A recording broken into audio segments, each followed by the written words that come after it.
This is the McLaren 720S Spider, and it's just like a toy.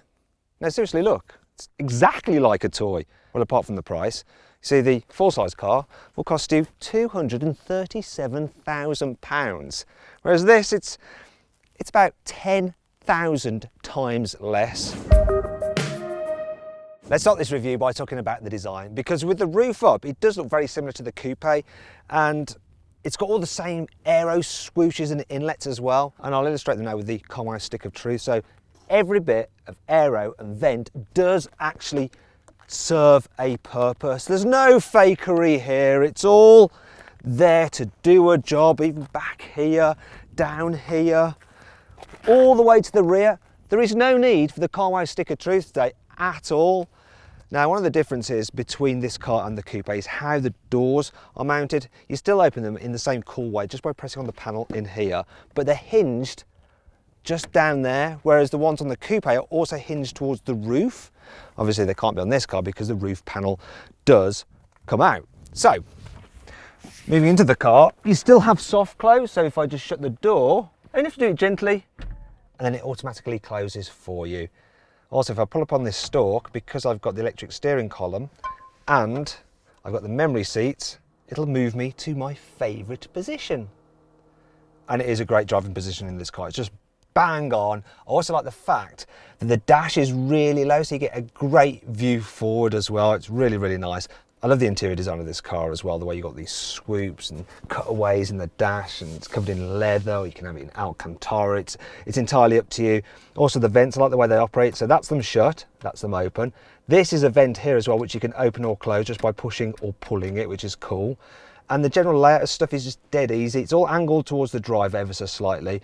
And these are the controls for the different driving modes that you can flip through. Then you have the infotainment screen here, which is like a portrait tablet. Don't think it's the best system in the world, but it is all right. One thing it doesn't have though is Apple CarPlay nor Android Auto, which is a shame. But the system is fairly easy to use. So you can press that button to go to the home screen, then you can just use the touch screen to go through your different functions. All very simple, all very logical. Shortcut to the satellite navigation, and it's an all right Navi system. It's not the most responsive of the map, but it does the job well enough, really. I also like the way that the buttons are just neatly laid out here for your drive selector there. So you've got your drive, neutral, reverse. You've got your launch control button there. More on that later. You've got the controls for the roof there as well. Once again, more on that later. The controls for opening the door just feel really expensive, made out of metal. And so the window switch edges as well. All very lovely, all very, very high quality. Even the switches down here for the lights, to open the front, to change the view of the screen so you can actually move it into a more minimal view here like that, if you want to. You know, it's like something out of Batman, that I just love it. You're actually better off having it most of the time in the wider view, because then you can actually just flick through quite easily all the different options. I also love the seats, they're super comfy, although they're quite firm. There are a few things that aren't so great though. For instance, look at this rearview mirror. I mean, it's horrendous. It's cheap, plasticky, and like something out of a budget car like a Dacia. Not something that costs as much as this. That is a real disappointment. Why don't they just fit a nice, posh, frameless rear view mirror like you get in so many other cars these days? Another thing I'm not so keen on is the fact that there's no glove box. Why don't they fit a glove box? That's annoying, isn't it? Other than that, storage isn't too bad. So look, you've got some storage under here. Look, it's handy. And you've got some charging ports for your mobile devices. There's also, look, a little place for the key. I like this. Just here. So you've got your key holder so you don't lose it. Obviously, you've got keyless go. There's a cup holder there, which is just about big enough for my appropriate Spider drinks container. There's a space there which is ideal for keeping your mobile phone out of the way, and then another little cup holder there, although you can't really fit a very big bottle in that. And then there's a 12-volt socket there if you need to charge another mobile device. There's also some door pockets here as well, just in the door, surprisingly enough. And you've got a little bit of extra storage just here, a nice little net. But if you need more space, there is of course the boot at the front, also known as the frunk, and it's actually a reasonable size. Well, I say reasonable size, it is for this kind of car. So it's ever so slightly larger than the frunk you get on a Ferrari 488 Pista. So yeah, look, we've got our filming gear in there, a little bit of room. It's not too bad at all. And you've got a little light there so you can see what's going on, and a 12-volt socket if you want to fit some kind of, I don't know, drinks cooler in there. But being the Spider, you get a little bit of extra space just underneath the tonneau cover. So if you've got the roof up, you can then do this, look. Raise this part up, and there's a tad more space just under here, look. It's just enough room for the car's spec sheet, which I'm going to run you through now. The standard specification on this car is pretty decent, but you can easily mount up the cost by fitting a load of options. For instance, this silver Supernova paint, that's £4,330. Lightweight forged alloy wheels, £3,170.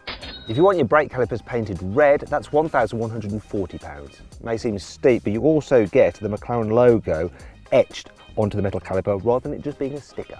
Fancy the stainless steel sports exhaust? That'll be £4,900. If you want the glass roof to have an electrochromatic effect, so you can go darker at the touch of a button and actually block out 99.9% of all UVA light, that'll cost you £7,500. For £3,580 you can get track telemetry with onboard cameras, so there's a camera there, and there's also one at the front and it will record your laps. For £4,720 you can get 360-degree cameras. For £3,640 you can have the lovely looking and sounding Bowers & Wilkins 12-speaker stereo. Actually, it's been specifically set up for the acoustics of the Spider, which are a bit different than the coupe, apparently. I'm not done yet though, because there's loads of other upgrades fitted to this car, and they're all carbon related. For £5,820 you get Carbon Pack 1, which includes carbon fibre for the door mirror, carbon fibre on the bonnet, and carbon fibre rear engine vents. Carbon Fibre Pack 2 is £9,160, and you get a carbon rear bumper and diffuser. £3,880 gets you Carbon Fibre Pack 3, which includes carbon fibre here on the B-pillar and in the eye sockets, which is around the headlights. If you want to see the carbon fibre of the monotub, such as up here, then you have to pay £4,110. And the reason it's more expensive, even though it's carbon fibre anyway, is because it requires a higher grade of carbon fibre, so it looks nicer. It's not stronger, it's just prettier. £6,170 will get you the front diffuser finished in gloss. £2,290 will get you carbon fibre on the steering wheel, around the door switches, and also round these controls here. And for a further £2,290 you can have carbon fibre around the infotainment screen, around the slim display, and also this hockey stick design there on the door. Rather have this part in carbon fibre instead of leather or Alcantara? That'll be £5,600 please. These aero bridges are normally plastic, but for £3,000 you can have them in carbon fibre. £7,500 is what it'll cost you to have this tonneau cover in carbon fibre rather than the normal lightweight aluminium. The carbon fibre sill cover on this car is already pretty badly scratched, which is not good considering it cost £2,700. It wasn't me, it wasn't. To have this rear deck in carbon fibre is £2,400. If you want these extended length gear selectors made out of carbon fibre, of course, that's £1,980. And that is the end of the options, and if I add them all up on my calculator, they come to, in total, £93,160, which is about the same price as a new Porsche 911. When you add that to the cost of the car, the total of this particular vehicle I have here is £330,160. Whew. To be fair, Spiders are all about style and being seen, and this car is one rapid convertible, in more ways than one. McLaren says that this car has the fastest folding roof out of any supercar, and I'm going to see just how quick it is by racing it against a 720S Coupe over the standing quarter mile. Right, so here we go. 3, 2, 1, go! Come on, roof, come on, come on, come on! Oh, it's quick, it's quick, it's quick! Gotta wait for the bong. Oh, it's so close. The car did the standing quarter mile in 10.4 seconds, which is exactly what this Spider can do as well. The roof took 11 seconds. While that was rather impressive, there is also something else which is class leading about the 720S's folding roof. When you convert a car from being a coupe to a convertible, you often add weight for all the roof mechanism and other bits and pieces. For instance, with this 720S Spider, they've had to fit new door hinges, which adds almost 7 kilos. However, the doors themselves are a little bit light, about 3 kilos lighter, because they're now frameless. But then there's the other bits and pieces, such as, look at this. You have to have a tonneau cover, though this one isn't particularly heavy because it's made out of carbon fibre, so it's less than 6 kilos. But then there's the whole roof mechanism and all the motors and stuff, and when you add it all together, the Spider version of the 720 is 49 kilos heavier than the coupe. May sound like a lot, but when you compare that to other cars, such as the Audi R8 RWS, it's almost 90 kilos heavier than the coupe. The Ferrari 488 Pista, the convertible, is 100 kilos heavier than the coupe. The Aston Martin DB11, 110 kilos.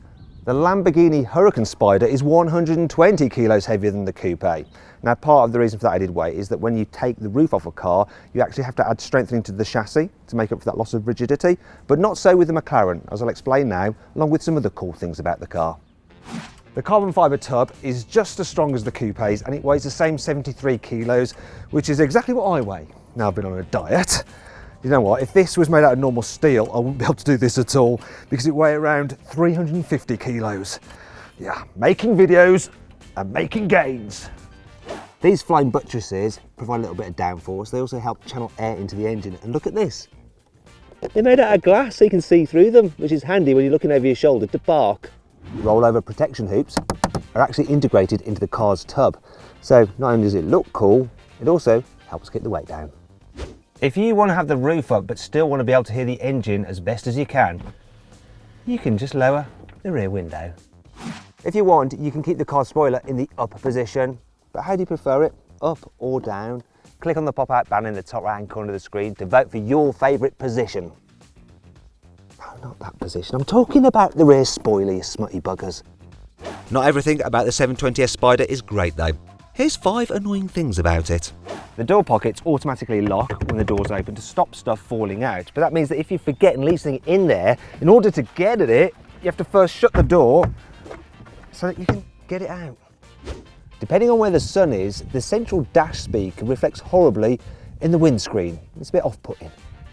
The sun visor isn't particularly good. It doesn't block out any sun there. Also, that bit's really cheap. You can't detach it to move it to the side. And look at this, horror of horrors. The vanity mirror doesn't have any light to illuminate you when it's dark.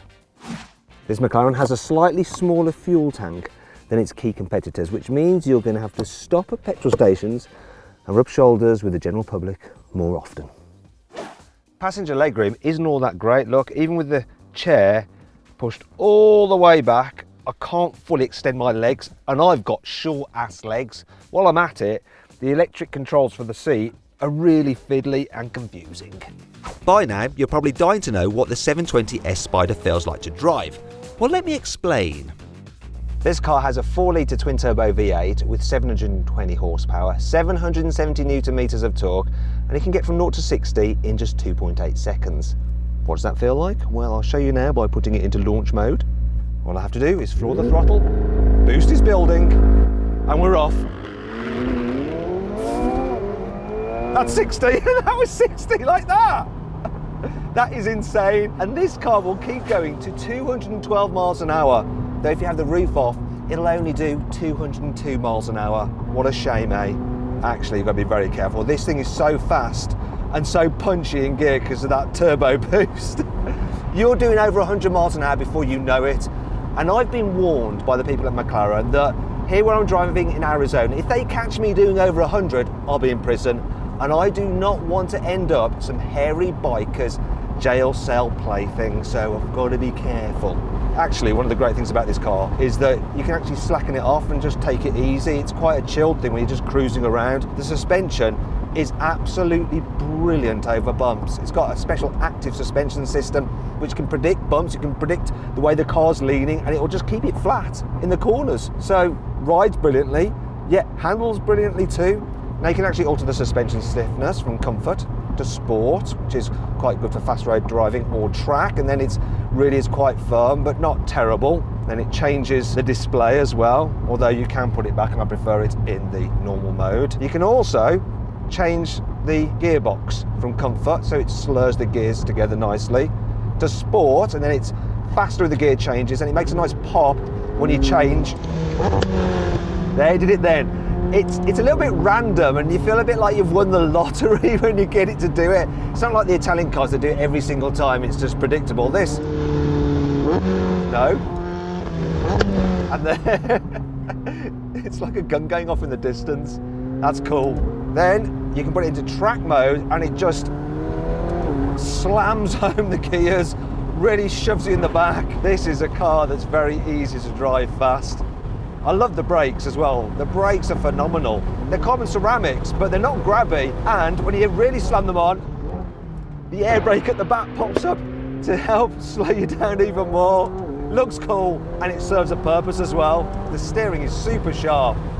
And the way you can just flow it down a twisty road, it is insanely quick. And despite being a convertible, it feels exactly the same as the coupe to drive. There doesn't seem to be any loss or trade-off in terms of the dynamics. What a car! My God. Right, I was going seriously fast there, better slow it down. That's what I'm talking about. It just creeps up on you, the speed in this thing. It is nuts.